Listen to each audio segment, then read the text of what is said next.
Friends, welcome back to my YouTube channel badminton tutorials. तो आज मैं आपके लिए एक बहुत ही अच्छा बैडमिंटन रैकेट लेके आया हूँ। तो बहुत लोग बोलते हैं कि सर आप कौन सा रैकेट यूज़ करते हो, हमें भी उसके बारे में बताओ। तो देखो, अभी मैं जो रैकेट यूज़ कर रहा हूँ वो मेरे पास एक कार्ल्टन काइनेसिस एक्सटी लाइट और एक दूसरा जो है मेरे पास वो है योनेक्स का, जिसके बारे में मैं ऑलरेडी बहुत बार आपको वीडियो में बता चुका हूँ कि मैं इस रैकेट को यूज़ कर रहा हूँ। फिर भी लोग कमेंट करके पूछते रहते हैं।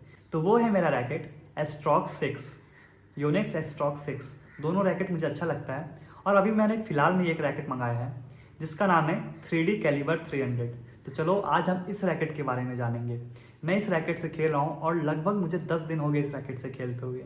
तो मैं अभी आपको अपना एक्सपीरियंस बताऊँगा कि मुझे इस रैकेट से खेल के कैसा लगा और मेरा क्या एक्सपीरियंस रहा इस रैकेट के साथ। So without wasting a time, let's start. तो जैसा कि मैंने अभी आपको इस रैकेट का नाम बताया, इस रैकेट का नाम है लिनिंग 3D कैलिबर 300। तो इस रैकेट का प्राइस रेंज अगर मैं आपको बताऊं तो ये मुझे पड़ा था 6,500 का। अगर आप भी इसको ऑफलाइन लोगे तो आपको भी 6,500 से 7,000 का मिलेगा। वो डिफरेंट लोकेशन पे प्राइस थोड़ा बहुत कम ज़्यादा हो सकता है। तो मैंने इस रैकेट को ऑफलाइन लिया था और ये रैकेट मुझे अनस्ट्रंग मिला था। अनस्ट्रंग यानी कि मुझे स्ट्रिंग जो है वो अलग से लगवाना पड़ा। तो टोटल मुझे इस रैकेट में 7,000 लग गए थे। बट मैं पर्सनली बोलूँ तो ये रैकेट मुझे अच्छा लगा और मुझे खेल के बहुत मज़ा आ रहा है, क्योंकि जैसा कि मैं हमेशा बोलता हूँ कि मैं एक सिंगल्स प्लेयर हूँ और मुझे सिंगल्स बैडमिंटन खेलना ज़्यादा अच्छा लगता है। तो इसलिए मैं उसके अकॉर्डिंग ही रैकेट भी लेता हूँ, मतलब ऐसे रैकेट जिससे मैं सिंगल्स भी खेल सकूँ और ऑब्वियसली मैं डबल्स भी उससे खेल सकता हूँ।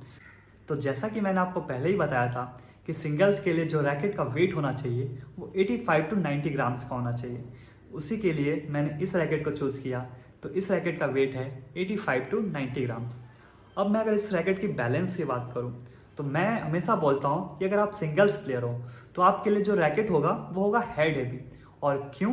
क्योंकि हेड हैवी होने की वजह से आपको जो शॉट में पावर मिलता है वो ज़्यादा मिलता है। मीन्स आपका जो हेड होता है वो हैवी होता है, तो जब आप शॉट मारते हो तो आपको ज़्यादा पावर मिलता है। वो आपके स्मैश के पावर को इंक्रीज करता है। तो अगर हम इस रैकेट की स्ट्रिंग टेंशन की बात करें तो ये है 30 LBS। मीन्स आप इस रैकेट को 30 LBS तक करा सकते हो। बट मैं इतना कभी कराता नहीं हूँ, मुझे इतना ज़रूरत नहीं होता है। मैं मैक्सिमम 26 ही LBS तक कराता हूँ, उससे ज़्यादा मैं कभी कराता नहीं हूँ। क्यों? क्योंकि इसके पीछे भी रीज़न है। अगर आप अपने रैकेट की स्ट्रिंग टेंशन ज़्यादा कराओगे तो रैकेट टूटने के चांसेस भी बढ़ जाते हैं और जो रैकेट के जो मेटल्स होते हैं उनके भी डिस्टॉर्शन के चांस ज़्यादा होते हैं। इसलिए मैं कभी 26 से ऊपर नहीं कराता हूँ। आपके लिए भी अच्छा गाइड रहेगा। 26 LBS is enough for a good player. Okay, तो अब हम इस रैकेट की और जानते हैं कि इस रैकेट में आखिर में ऐसा क्या खासियत है जो मुझे अट्रैक्ट किया, जिससे मुझे अच्छा लगा कि मैं इस रैकेट को ही क्यों मंगाया। इतनी सही रैकेट है ना। तो देखो, पहले बात तो यार मैं रैकेट में भी ज़्यादा पैसा लगाना नहीं चाहता हूँ। मीन्स अभी मुझे लगता है कि आप 10,000 तक में कोई भी अच्छा रैकेट ले सकते हो। तो जैसे मैंने पहले लिया था, मैंने पहले जेट फोर्स 2 भी लिया था, वो मुझे 12,000 का पड़ा था। उससे पहले मैंने एक और रैकेट लिया था, मेरा कार्ल्टन काइनेसिस एक्सटी लाइट, वो मुझे 27,000 का पड़ा था। ठीक है, तो वो दोनों रैकेट मैंने महंगे लिए। अब मुझे महंगा रैकेट लेने का मन नहीं करता है, क्योंकि अगर अच्छे, अभी क्या है ना, अभी मार्केट में अच्छे अच्छे ऑप्शंस अवेलेबल हैं, वो भी कम रेंज में, तो आप उसके तरफ जा सकते हो। तो आप इस रैकेट की तरफ भी जा सकते हो। अब चलो इस रैकेट के बारे में थोड़ा और कुछ आपको बताता हूँ। तो देखो, अगर इस रैकेट में टेक्नोलॉजी की बात की जाए तो इसके जो मेटल्स बनाने में यूज है, मीन्स ये जो इसके मेटल्स बनाए गए हैं इनमें यूज है हमारा TB नैनो बाइंडिंग टेक्नोलॉजी।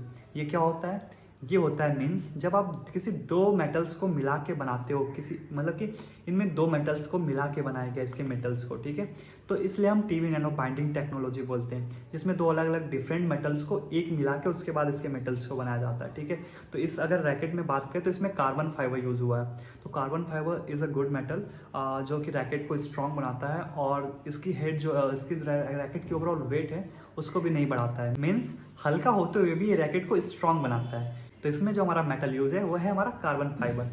तो अगर अभी हम इस रैकेट की और स्पेसिफिकेशन की बात करें तो इस रैकेट में आपको देखने को मिलेगा एरोटेक बीम सिस्टम। मीन्स अब ये क्या होता है? अलग अलग सा नाम है। अरे सर क्या टेक्निकल बता रहे हो चीज़ें, है ना, जान लो यार, काम आएगा। टेक्निकल चीज़ें भी बहुत काम आती है, क्योंकि आप जब कभी रैकेट लेने जाओगे तो आपको पता तो चलेगा कि ये लिखा है तो इसका मतलब क्या है। इसलिए मैं आपको डिटेल्स में बताता हूँ कुछ भी चीज़। ठीक है, बहुत लोग को लगता होगा अरे सर क्या बकवास करते रहते हो। सुनोगे, समझोगे, काम आएगा, इसलिए बताता हूँ।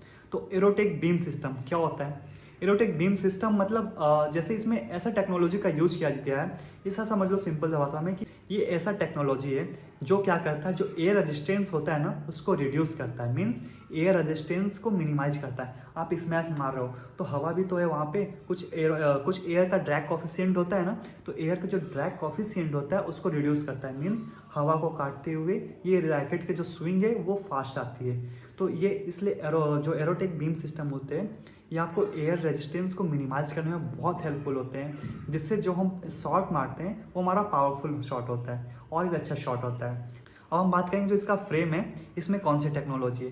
तो इसमें आपको देखने को मिलेगा डायनेमिक ऑप्टिमम फ्रेम। मीन्स ये क्या होता है डायनेमिक ऑप्टिमम फ्रेम? मीन्स जो इस रैकेट का जो ये क्या बोलते हैं इसको, स्वीट स्पॉट एरिया बोलते हैं। ओके, तो जो इसका फ्रेम है ऐसा बनाया गया है कि जो इसका ये स्वीट स्पॉट एरिया है, देखो इस एरिया को बोलते हैं स्वीट स्पॉट एरिया। ये आपको थोड़ा एनलार्ज दिखेगा, मीन्स ये थोड़ा ज़्यादा है इसमें, ठीक है। ये इसके जो स्वीट स्पॉट एरिया ये ज़्यादा है, ये थोड़ा ना जैसे ये है ना, यहाँ से ये थोड़ा ऐसे ऊपर होता है, ठीक है, यहाँ से थोड़ा ऊपर साइड में होता है, ये यहाँ से थोड़ा ये हेड के साइड में थोड़ा ज़्यादा होता है स्वीट स्पॉट एरिया। मीन जो इसका स्वीट स्पॉट एरिया है ये हेड से थोड़ा ऊपर होता है। तो इसमें क्या होता है, ये आइसोमेट्रिक शेप में है, बट डायनेमिक ऑप्टिमम फ्रेम है ना, तो ये थोड़ा आपको इसमें ज़्यादा देखने को मिलेगा। इससे फ़ायदा क्या होता है, तो इससे फ़ायदा यही होता है कि जब आप शटल को मारते हो ना, तो शटल आपके इस एरिया में ज़्यादा लगेगी। तो इससे क्या होगा, इससे होगा यही कि it will maintain a good accuracy and speed. Means आपकी एक्यूरेसी भी अच्छी होगी, स्पीड भी होगा, और जो आपका शॉट होगा वो काफ़ी ज़्यादा पावर शॉट होगा। तो ये था रैकेट का ओवरऑल स्पेसिफिकेशन। तो इस रैकेट को जब मैंने देखा तो मुझे अच्छा लगा, इसलिए मैंने मंगाया और मैं खेल के भी देखा तो मुझे मज़ा आया।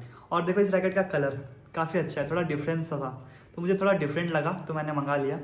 अभी देखो, अभी मैंने तो लेनिंग की ग्रिप भी चढ़ाई है इसमें, टॉवल ग्रिप, ठीक है ना। अभी सब लेनिंग की नहीं चला, हो मैंने ध्यान नहीं दिया, ये भी लेनिंग का वाह व्हाट अ कोइंसिडेंस। चलो ठीक है, तो अगर आप भी कोई रैकेट सोच रहे हो मंगाने के लिए 6,500 तक का, या आपका बजट 7,000 है, तो आप इस रैकेट की तरफ जा सकते हो। आपको ये रैकेट में खेलने में मज़ा आएगा और काफ़ी अच्छा रैकेट है। अगर आप प्रोफेशनल प्लेयर हो, इंटरमीडिएट प्लेयर हो, तो आप ज़रूर इसके तरफ जाओ, और अगर आप बिगनर प्लेयर हो तो भाई मत लो ये रैकेट। ऐसा क्यों बोल रहा हूँ यार, फालतू पैसे बर्बाद करने का कोई मतलब नहीं होता है। आपके पास पैसे हैं ठीक है, वो अलग बात है, बट स्टिल अगर आप बिगनर हो तो आपको 2 से 3 हज़ार तक का रैकेट लेना चाहिए। अगर आप इंटरमीडिएट प्लेयर हो तो आप जा सकते हो 3 से 6,000 7,000 तक का रैकेट का जा सकते हो। और अगर आप हाई लेवल प्रोफेशनल प्लेयर खेल रहे हो तो आप तो कितने हज़ार का भी रैकेट ले लो, मैं कभी मना नहीं करूँगा, ठीक है। So when you are playing professionally, I don't think that you should be think about the money, because you are playing professionally. So you just have to focus on your game. So I hope ये video आपके काम आएगी। और आप अगर जब racket लेने जाओगे तो आपको मेरी बातें याद आएंगी कि कोई तो था यूट्यूब पे बैडमिंटन ट्यूटोरियल्स के नाम से, जो बकवास में बकवास करते करते भी कुछ बातें बोल गया था। और जब आप पढ़ोगे वो नाम तो आपको शायद याद आ जाएगा कि ओ हाँ, सर ने इन्हें ये चीज़ बताया था, सर ने ये चीज़ बताया था, ठीक है। तो कुछ भी बताता हूँ तो ध्यान से सुना करो, हो सकता है अगले बार आपको काम आए। सो चलो आज के लिए इतना ही। Thanks for watching.